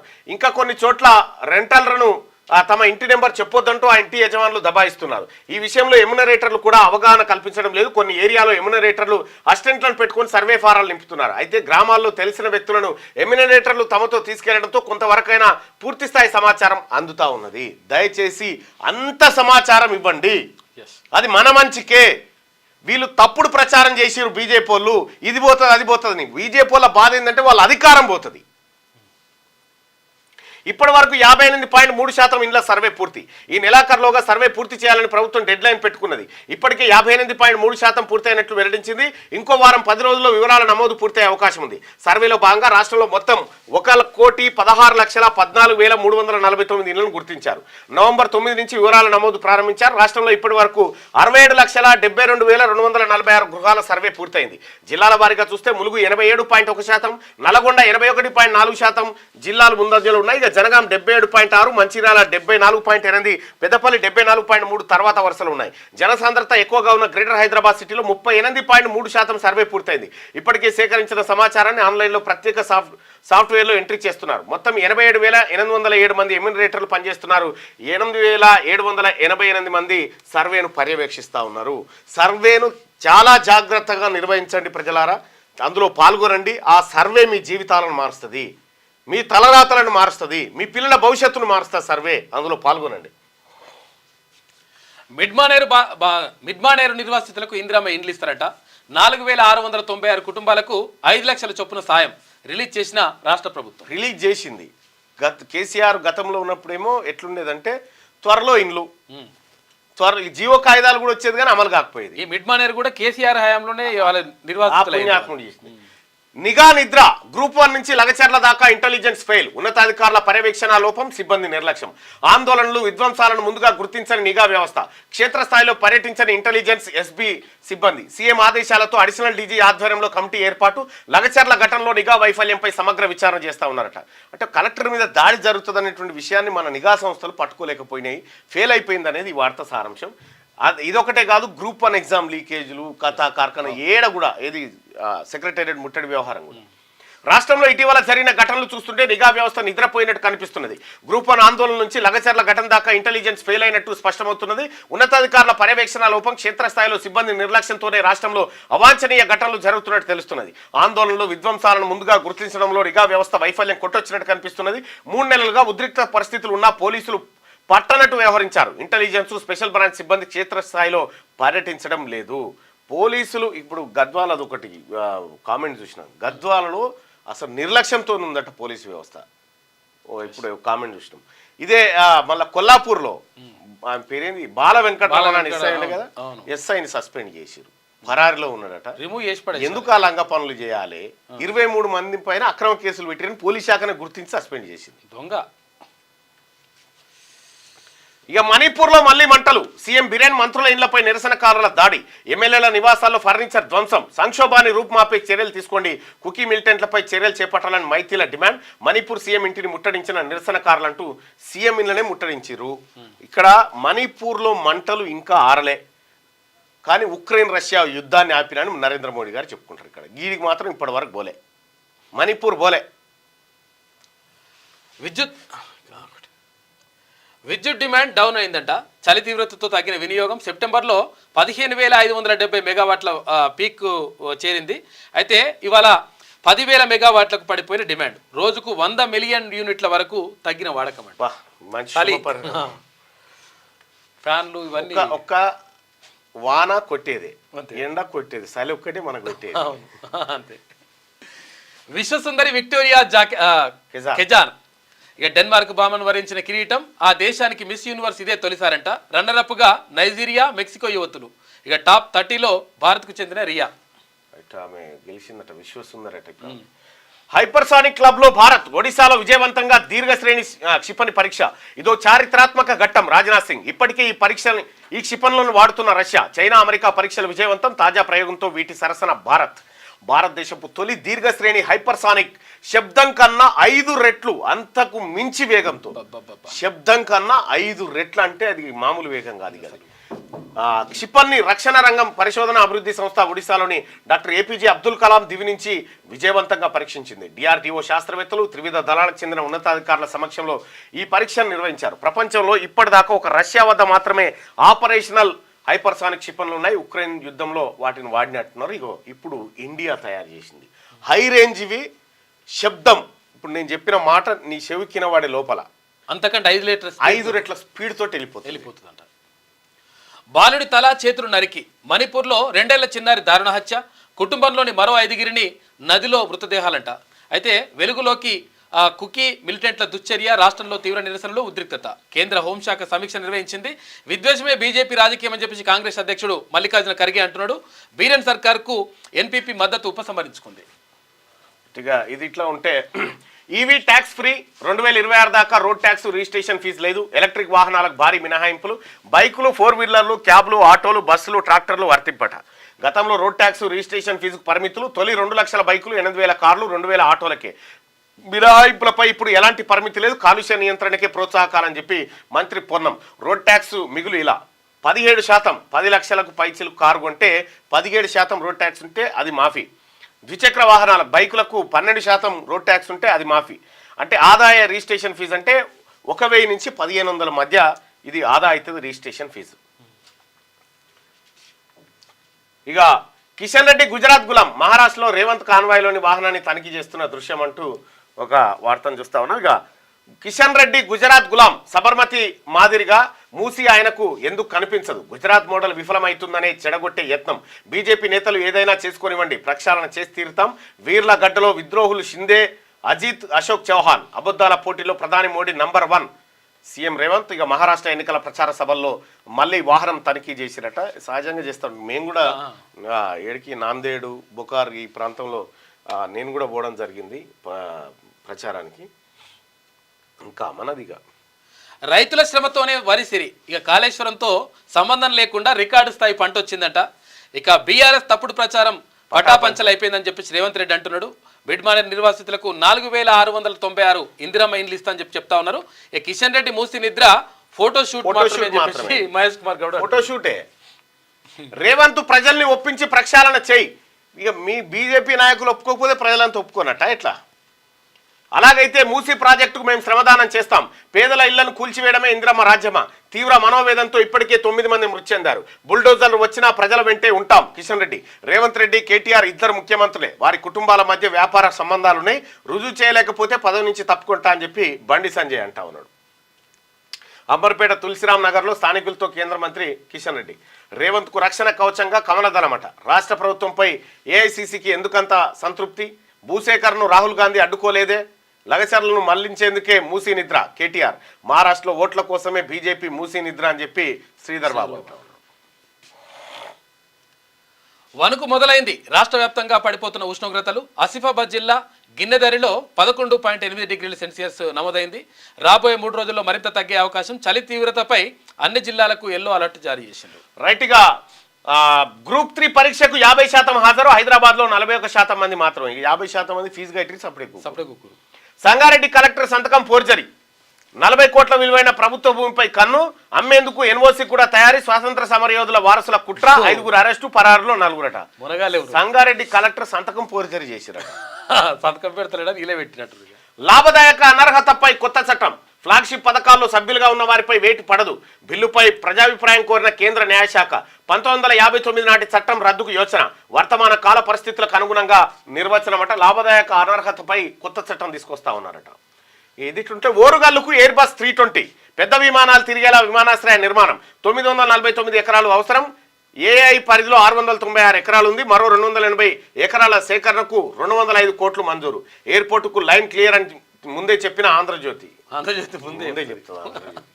రైట్గా వరంగల్ జిల్లాలోని మామనూరు విమానాశ్రయ నిర్మాణానికి అడుగులు బడిబడిగా పడుతున్నాయి. దీనికి అదనంగా కావలసిన 280.30 ఎకరాల భూసేకరణ చేపట్టాలని వరంగల్ జిల్లా కలెక్టర్ను ఆదేశించిన ప్రభుత్వం అందుకోసం 205 కోట్లు మంజూరు చేస్తూ ఆదివారం ఉత్తర్వులు జారీ చేసింది. సేకరించిన భూమిలో 253 ఎకరాలను రన్వే, ఇతర అవసరాల కోసం అందించాలని ఉత్తర్వులు పేర్కొంది. ఇక మిగతా భూమిని కూడా విమానాశ్రయ పరిధిలోనే ఉంచి వివిధ అవసరాలకు వినియోగించనున్నారు. 150 కిలోమీటర్ల నిబంధనపై శంషాబాద్ విమానాశ్రయ నిర్వహణ సంస్థ అయిన జిఎంఆర్ పక్కకు తప్పుకుని ప్రభుత్వానికి నిరభ్యంతర పత్రం ఎన్ఓసి సమర్పించడంతో మామనూరు ఎయిర్పోర్ట్ నిర్మాణానికి ఉన్న ప్రధాన ఆటంకం తొలగిపోయింది. ఇప్పుడు భూసేకరణ సమస్యకు ప్రభుత్వం తెరదించింది జిఎంఆర్ ఎన్ఓసి వల్ల. అయితే గతంలోనే కేటీ రామారావు గతంలో బీఆర్ఎస్ పార్టీ నాయకులు ఈ వరంగల్కి ఎయిర్పోర్ట్ తెస్తాం అయిపోతుందని చెప్పారు. కానీ ఈ నిబంధన అడ్డుందన్న విషయాన్ని ఆ రోజు మనమే చెప్పినాం. అమెరికాలో భారీగా ప్రభుత్వ ఉద్యోగుల తొలగింపు, వృధా ఖర్చుల తగ్గింపే రాబోయే ట్రంప్ సర్కార్ లక్ష్యమంట. ఇది అణుబాంబు తయారీ లాంటి మన్హట్టన్ ప్రాజెక్ట్ అని చెప్పేసి అంటున్నారు. అధికార యంత్రాంగానికి షేవింగ్ తప్పదు, కరెంటు రంపాన్ని ఉపయోగిస్తామని చెప్పేసి వివేక్ రామస్వామి అంటున్నాడు. అమెరికాలో భారీగా ప్రభుత్వ ఉద్యోగుల తొలగింపు కార్యక్రమం చేపడతా ఉన్నట. ఇక వైద్య శాఖలో నియామకాల జోరు. 11 నెలల్లో 7,000కు పైగా పోస్టుల భర్తీ. సివిల్ అసిస్టెంట్ సర్జన్ల జాబితా విడుదల. రేపు అభ్యర్థుల ధృవపత్రాల పరిశీలన. త్వరలో 640 అసిస్టెంట్ ప్రొఫెసర్ పోస్టులకు నోటిఫికేషన్ అయిపోతా ఉందట వైద్య శాఖలో. ఇక మోదీకి నైజీరియా 2వ అత్యున్నత అవార్డు. రాణి ఎలిజబెత్ తర్వాత తొలిసారి ఓ విదేశీ వ్యక్తికి. కల్పితం కొంతకాలమే, నిజం వెలుగు చూస్తోంది. సామాన్యులకు కూడా అర్థమయ్యేలా చూపించారు. సబర్మతి రిపోర్ట్ సినిమాపై ప్రధాని ప్రశంస చేసిందట. మోదీకి అవార్డు అందిస్తున్న నైజీరియా అధ్యక్షుడు. ఉగాండా, నైజీరియా వీళ్ళు అందరు ఇవ్వగలుగుతారు నరేంద్ర మోడీ గారికి. శనార్థి తెలంగాణలో ఉన్న వార్తలను ఒకసారి చూద్దాం. దేశంలోనే బీఆర్ఎస్ది టాప్ దోపిడీ. ఇక బీఆర్ఎస్ బీజేపీకి రాజకీయ లబ్ధి తప్ప వేరే ఆలోచన లేదు. లిమ్కా బుక్ రికార్డు కోసమే బీఆర్ఎస్ సకల జనుల సర్వే. ఇక రాష్ట్ర మంత్రి దనసరి సీతక్క అంట దేశంలోనే అత్యధికంగా దోచుకున్న పార్టీ బీఆర్ఎస్ అని తెలంగాణ పంచాయతీరాజ్ శాఖ మంత్రి సీతక్క అన్నారు. బీఆర్ఎస్ కే మూటలు ఇచ్చిన చరిత్ర ఉందని, తమకు మూటలు మోసే అలవాటు లేదని చెప్పారు. బీఆర్ఎస్ అధికారంలో ఉన్నప్పుడు వారు పోలీసులను మెచ్చుకొని ఇప్పుడు తిడుతున్నారన్నారు. కొన్ని యూట్యూబ్ ఛానల్స్ పెట్టి తమ ప్రభుత్వంపై తప్పుడు ప్రచారం చేస్తున్నారని మంత్రి ధ్వజమెత్తారు. ఒకప్పుడు యూట్యూబ్లలో వచ్చేటువంటి వార్తలు కొంత రియాలిటీ, ఇప్పుడు అది మూసినది అయిపోయింది కాబట్టి ఇప్పుడు ఏది నమ్మానో ఏది నమ్మకూడదో తెలుస్తలేదు. అందుకనే చాలా యూట్యూబ్ ఛానల్ సంచలనం కోసం అప్పటికప్పుడు సంచలనం కోసం ఆ థంబ్నైల్స్ ఆన్లైన్లో నోటిఫిస్ అది మ్యాటరే ఉండదు, ఏముండదు, మీదున్న దానికి లోపల దానికి ఏం సంబంధమే లేదు. ఇవన్నీ పెడతా ఉంటారు, ప్రతిదానికి క్వశ్చన్ మార్క్స్, లేకపోతే తీన్మార్ వలన కొత్త పార్టీ అని క్వశ్చన్ మార్క్ పెడతా ఉంటారు. తీన్మార్ వలన ఒకడైతే ఏకంగా రోడ్డు ప్రమాదంలో చచ్చిపోయింది అని పెట్టాను. తీన్మార్ వలన రోడ్డు ప్రమాదంలో మరణం అని చెప్పి ఒకటి పెట్టాను. ఇట్లా వాళ్ళని చూసినప్పుడల్లా ఇంక కొంతమందికి మన బొమ్మ లేకపోతే అవి చూడరు. ఇక తీన్మార్ వలన బొమ్మ ఉండాల్సిందే దాని మీద, ఏదేమన్నా కానీ. పాపం అట్లా ఉపాధి పొందుతా ఉన్నారు అన్నట్టు చాలా మంది. వాస్తవానికి యూట్యూబ్ లో ఛానల్స్ క్రెడిబిలిటీ ఎట్లా ఉంటదంటే, నువ్వు ఏది ఉందో అదే చూపి, ఉన్నది ఉన్నట్టే చెప్పు. నీ క్రెడిబిలిటీ కోల్పోయి తాత్కాలికంగా వ్యూస్ పెరుగుతాయి, కానీ ఇది గింతే రాబోయే ఎప్పటికీ ఇది అవల ఛానల్ అనేటువంటి ముద్ర పడిపోతుంది. ఇక మహాపోరు, మహాయుతి కూటమిన మహావికాస్ అగాడిన రసవత్తరంగా ఎన్నికల పోరు, అగ్రనేతల ప్రచారంతో బిజీ. మహాయుతి కూటమిలో బాటెంగేతో కటెంగే నినాదంతో చిచ్చు అట. నిరుద్యోగిత పెరగడానికి బీజేపీ కారణం అంటూ యువత గుస్సా. దాదాపు మహావికాస్ కూటమికి పట్టం కట్టే అవకాశం కనిపిస్తూ ఉందట. ఇక్కడ పార్టీ సింబల్లను కూడా దొంగతనం చేశారు. అయినా కూడా పార్లమెంట్ ఎన్నికల్లో షిండే, అజిత్ పవారు, ఆ తర్వాత బీజేపీ ఫడ్నవీస్, ఈ ముగ్గురు కర్రు కాల్చి వాత పెట్టారు మొన్న. ఈసారి ఇప్పుడు జరిగేటువంటి ఎన్నికలు మహారాష్ట్రలో మనకున్న సమాచారం ప్రకారం 100% కాంగ్రెస్ కూటమి అధికారంలోకి రాబోతా ఉంది. అక్కడ మహారాష్ట్రలో ఎన్నికల పోలింగ్ గడువు దగ్గర పడుతుండటంతో పోరు రసవత్తరంగా సాగుతుంది. బీజేపీ నేతృత్వంలోని మహాయుతి కూటమి, కాంగ్రెస్ నేతృత్వంలోని ప్రతిపక్ష మహావికాస్ అగాడి అధికారమే లక్ష్యంగా దూసుకుపోతున్నాయి. ఉద్ధవ్ ఠాక్రే, ఏక్నాథ్ షిండే నేతృత్వంలోని 2 శివసేన వర్గాల మధ్య ఆధిపత్య పోరు నడుస్తుంది. అదే తరహాల పోరు శరద్ పవార్, అతని మేనల్లుడు అజిత్ పవార్ నేతృత్వంలో 2 ఎన్సీపీ వర్గాల మధ్య కూడా నడుస్తుంది. 2 ప్రాంతీయ శక్తులు విడిపోయిన తర్వాత రాష్ట్రంలో జరుగుతున్న మొదటి అసెంబ్లీ ఎన్నికలు కావడంతో మహారాష్ట్రలోని ఈ 4 అగ్రనేతలకి ఈ ఎన్నికల అగ్ని పరీక్ష అని చెప్పాలి. ఎన్సీపీకి చెందిన 52 మంది శాసనసభ్యుల్లో 40 మంది అజిత్ పవార్కు మద్దతు ఇవ్వడంతో పోల్ ప్యానెల్ అజిత్ పవార్కు అనుకూలంగా తీర్పునిచ్చింది. అలాగే బాలాసాహెబ్ ఠాక్రే స్థాపించిన పార్టీ విల్లు బాణం గుర్తును ఎన్నికల సంఘం ఏక్నాథ్ షిండే శివసేన వర్గానికి కేటాయించింది. మరోవైపు మహారాష్ట్ర ఎన్నికల ప్రచారంలో ఆయా పార్టీల అగ్రనేతలు బిజీ అయిపోయారు. అధికార మహాయుతి కూటమి పాలనలో విసిగిపోయిన మహాప్రజలు మహావికాస్ అగాడికి పట్టం కట్టేందుకు రెడీ అవుతా ఉన్నారట. మొత్తానికి ఏక్నాథ్ షిండే, ఫడ్నవీస్, ఆ తర్వాత అజిత్ పవార్, ఈ ముగ్గురి పని అయ్యేటట్టుంది ఈసారి. ఒరిజినల్ శరద్ పవారు, ఉద్ధవ్ ఠాక్రే, అలాగే కాంగ్రెస్ పార్టీ కూటమి ఇక్కడ విజయం సాధించే అవకాశాలు కనిపిస్తున్నాయని నేను పోతే చెప్తా ఉన్నారు. అక్కడ బీజేపీ బీఆర్ఎస్ కుమ్మక్కు మూసి ప్రక్షాళనపై కుట్రలు చేస్తుండ్రు. ఫోటో షూట్ కోసమే కిషన్ రెడ్డి మూసి నిద్ర. 3 నెలలుంటే పేదల అవస్థలు తెలుస్తాయి. ఎవరు అడ్డొచ్చినా మూసి ప్రక్షాళన ఆగదు. టీపీసీసీ అధ్యక్షుడు మహేష్ కుమార్ గౌడ్. మీరు ఒక పని చేయరు, ఎన్నో పుష్కరాలు చేసిరుగా భారతీయ జనతా పార్టీ నాయకులు పోయారు కాబట్టి మూసి పుష్కరాలలో మునుగురి, అలా మునిగి వాసన లేదు, ఒక్కసారి ఇట్లా నీళ్లు చల్లుకొని పోరి తెలుస్తుంది. కాంగ్రెస్ బీఆర్ఎస్ నాటకాలు, బీజేపీని బదనాం చేసే ప్రయత్నాలు. కాంగ్రెస్ హైకమాండ్ను బీఆర్ఎస్ నేతలు కలిసిండ్రు. అందుకే కాళేశ్వరం స్కామ్ ఎటో పోయింది.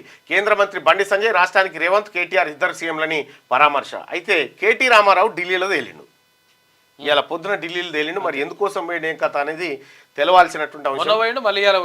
కలిసి వచ్చినా అన్నాడు, ఇప్పుడు కలవలేదు అంటారు. మళ్ళా వాస్తు మహిమేనా తెలంగాణ సచివాలయంలో మార్పులు. బాహుబలి గేటు తొలగింపు, 6 నెలల మెయిన్ ఎంట్రన్స్ కు తాళాలు వేసారట. మెయిన్ ఎంట్రన్స్ తాళాలు పడ్డాయా? ఇక గుజరాత్ లో ఓకే, తెలంగాణలో వద్దా? సబర్మతి ప్రక్షాళనపై కిషన్ రెడ్డి మాట్లాడలేదు. ఎందుకు? 15,000 కుటుంబాలను తరలించింది తెలియదా? మూసీ ప్రక్షాళనను మాత్రం అడ్డుకుంటున్నారు. కిషన్ రెడ్డి గుజరాత్ గులాంగా మారిండు. ఎవరు అడ్డుకున్నా మూసీ ప్రాజెక్ట్ ఆగదు. ముఖ్యమంత్రి రేవంత్ రెడ్డి వ్యాఖ్యలు. ఇక లైసెన్స్ రద్దట, 2.5 లక్షల ఫైన్. అంబులెన్స్ కు దారి ఇవ్వనందుకే కారు యజమానికి కేరళ పోలీసుల షాక్. దేశవ్యాప్తంగా ప్రశంసల వెలువనట. కారు అంబులెన్స్ కు దారి ఇవ్వకపోతే 2.5 లక్షల ఫైన్ వేసి లైసెన్సే రద్దు చేసిరట. మంచి పని, అది అట్లే చేయాలి. ఖనిజ సంపదపై కన్నేసిండ్రు. బీజేపీతో అప్రమత్తంగా ఉండాలి. ఇండియా కూటమితోనే జార్ఖండ్ భవిష్యత్తు. ఇక అధికారంలోకి రాగానే 7 హామీలు అమలు, జనాభా నిష్పత్తి ప్రకారం సంపద పంచుతాం. తెలంగాణ డిప్యూటీ సీఎం పట్టి విక్రమార్క జార్ఖండ్లో ఎన్నికల ప్రచారం నిర్వహించాడు. ఇక కొత్త ఈవీ పాలసీ జీవో 41 ద్వారా తెలంగాణలో అమలు. ఎలక్ట్రిక్ వెహికల్స్ కు నో రిజిస్ట్రేషన్ ఫీజు. హైదరాబాద్ పరిధిలో ఎలక్ట్రిక్ బస్సులు, ఢిల్లీలో కాలుష్య సమస్య తలెత్తొద్దు మంత్రి పొన్నం ప్రభాకర్. కొత్త ఈవీ పాలసీ రాబోతోంది. ఇక నువ్వు ఫామ్ హౌస్ నుండి బయటకు రానే రాకంటుండు, నువ్వు పిలిచినా రాడు, ఇప్పుడు వచ్చే పరిస్థితిలో కూడా లేడు. ఒకసారి ఇక దిశ పత్రికలో ఉన్నటువంటి వార్తలు చూద్దాం. అద్భుతం కాళోజీ కళాక్షేత్రం, సర్వాంగులతో ప్రజాకవి ఆడిటోరియం, తెలంగాణ జీవం ముట్టిపడేలా నిర్మాణం. నడిమిట్లో ఈడ్చిపెట్టిపోయింది కేసీఆర్. అంతే స్టార్ట్ చేసిండు. ఉదయం 11 గంటలకు స్పెషల్ ఎడిషన్ ఉంది చూడండి. అబద్ధాల్లో మోడీ నెంబర్ 1, గుజరాత్ గులాంలుగా షిండే, అజిత్ పవార్, అశోక్ చౌహాన్. ఇక తెలంగాణలో 18,000 కోట్ల రైతుల రుణమాఫీలు చేశాం. అయితే కాంగ్రెస్ను గెలిపిస్తే 3 లక్షల రుణమాఫీ చేస్తాం. మహారాష్ట్ర ఎన్నికల ప్రచారంలో సీఎం రేవంత్ రెడ్డి, మోడీ అమిత్ షా పాలనను పాతనేయాలి, మంత్రులు ఉత్తమ్ కుమార్ రెడ్డి, పొంగులేటి అంటున్నారు. రెడ్డిగా ఢిల్లీలో ఏం జరిగింది? కేటీఆర్ హస్తినా టూర్ పై ఎన్నో అనుమానాలు, ఎవరెవరిని కలిశారనే దానిపై వీడని సందేహాలు, సవాళ్లు ప్రతి సవాళ్లకు వేదికగా మారిన ఢిల్లీ టూర్. కేంద్ర మంత్రి కట్టర్ను కలిశామంటున్న బీఆర్ఎస్, కేసు నుంచి తప్పించుకునేందుకే అంటున్న కాంగ్రెస్, మినిస్టర్ అపాయింట్మెంటే ఇవ్వలేదన్న బీజేపీ. కేటీఆర్ పర్యటనపై హాట్గా చర్చలు జరుగుతా ఉన్నట. BRS working president KTR Delhi పర్యటన రాష్ట్ర రాజకీయాల్లో సవాళ్లు ప్రతి సవాళ్లకు వేదికగా మారింది. అసలు కేటీఆర్ ఢిల్లీకి ఎందుకు వెళ్లారు, ఎవరెవరిని కలిశారు, అక్కడ ఏం జరిగిందనే చర్చ రాష్ట్రంలో జోరుగా సాగుతున్నది. సీఎం రేవంత్ రెడ్డి వరుసకు బావమరిదైన సృజన్ రెడ్డికి అమృత్ టెండర్లు దక్కిన విషయంపై కేంద్ర పట్టణాభివృద్ధి శాఖ మంత్రి మనోహర్ లాల్ ఖట్టర్కు ఫిర్యాదు చేసేందుకు ఢిల్లీకి వెళ్లారని కేటీఆర్ ప్రకటించారు. ఫిర్యాదు లేఖను సైతం విడుదల చేశారు. అయితే ఆయన కేంద్ర మంత్రిని కలిసినట్టు ఒక్క ఫోటో సైతం బయట పెట్టలేదు. అప్పటికే కేటీఆర్ హస్తినా టూర్పై మంత్రి పొంగులేటి శ్రీనివాసరెడ్డి సంచలన ఆరోపణలు చేశారు. కేసు పెట్టేందుకు అనుమతి ఇవ్వకుండా కేటీఆర్ బీజేపీ నేతలను కలిసేందుకు ఢిల్లీ వెళ్లారని ఆరోపించారు. ఇదే విషయంపై కాంగ్రెస్, బీజేపీ, బీఆర్ఎస్ నేతలు ఒకరిపై ఒకరు తీవ్రస్థాయిలో విమర్శలు చేసుకుంటున్నారు. ఇక బీజేపీ ముఖ్య నేతలను కలిశారని కాంగ్రెస్ ఆరోపణ. కేటీఆర్ ఢిల్లీకి వెళ్లి బీజేపీ ముఖ్య నేతలను కలిశారని, రాబోయే రోజుల్లో అందుకు అనుగుణమైన మార్పులు ఉంటాయని కాంగ్రెస్ నేతలు ఆరోపిస్తున్నారు. సోషల్ మీడియా వేదికగా ఇదే రకమైన ప్రచారం చేస్తున్నారు. బీఆర్ఎస్ కు చెందిన కీలక నేతలు బీజేపీతో పొత్తుకు మొగ్గు చూపుతున్నారని, కమలం పార్టీకి ఎక్కువ ఎంపీ సీట్లు, రాష్ట్ర స్థాయిలో బీఆర్ఎస్కి ఎక్కువ ఎమ్మెల్యే సీట్లు ఇవ్వాలని వారి మధ్య ఒప్పందం జరిగిందని ప్రచారం ఊపందుకుందట. పొత్తుకు పోతారట బీజేపీ, బీఆర్ఎస్ కలిసి. ఢిల్లీకి పోయి కలిస్తే ఇక్కడ కేసులు మాపి. BRS Congress diversion politics. కేటీఆర్ను ఎందుకు అరెస్ట్ చేయడం లేదు, ఇది ప్రభుత్వం చేతగాంతనం. లగచర్ల ఫార్మాసిటీకి బీజేపీ వ్యతిరేకం కాదు, కేంద్ర సహాయ మంత్రి బండి సంజయ్. ఇవాళ ఢిల్లీకి కేటీఆర్ ఈ నెలలో రెండోసారి పర్యటన హాట్ టాపిక్ గా దీని మారుతుంది. ఏం చేస్తున్నాడు, ఏం కథ అనేది జోరుగా చర్చ. ఇక బీఆర్ఎస్ తప్పుడు ప్రచారం పటాపంచలైంది. ముఖ్యమంత్రి రేవంత్ రెడ్డి రాష్ట్రంలో వరి దిగుబడి పెరగడంపై హర్షం వ్యక్తం చేసిండు. ఇక ఎలక్ట్రిక్ వెహికల్స్ కు ఫ్రీ రిజిస్ట్రేషన్, రోడ్ ట్యాక్స్ అయితే మినహాయింపు, 2, 3 వీలర్ తర్వాత 4 వీలర్, క్యాబ్లు, బస్సులు, ట్రాక్టర్లు, గూడ్స్ కు సైతం. ఇక సగటున ఏడాదికి ఒక్కో వాహనం. దాంట్లో ట్రాక్టర్లు ఉన్నాయా? ఎలక్ట్రిక్ ట్రాక్టర్ లేకుండా సగటున ఏడాదికి ఒక్కో వాహనదారుడికి 1,00,000 మిగులు. హైదరాబాద్ ను కాలుష్య రహిత నగరంగా మార్చడమే లక్ష్యం. భాగ్యనగరంలోని 3,000 బస్సుల స్థానంలో ఎలక్ట్రిక్ బస్సులు. మంత్రి పొన్నం ప్రభాకర్. నేటి నుంచి అమల్లో కొత్త పాలసీ 2026 డిసెంబర్ 31 వరకు అమలు చేయబోతా ఉన్నారు. ఇక రేవంత్ 1 టర్మ్ సీఎం, ఆయన మళ్ళీ ముఖ్యమంత్రి కాలేరు. ఇండ్లు కూల్చుడే ఇందిరమ్మ రాజ్యమా, రెచ్చగొట్టడం బీజేపీ విధానం కాదు. కేంద్ర మంత్రి కిషన్ రెడ్డి.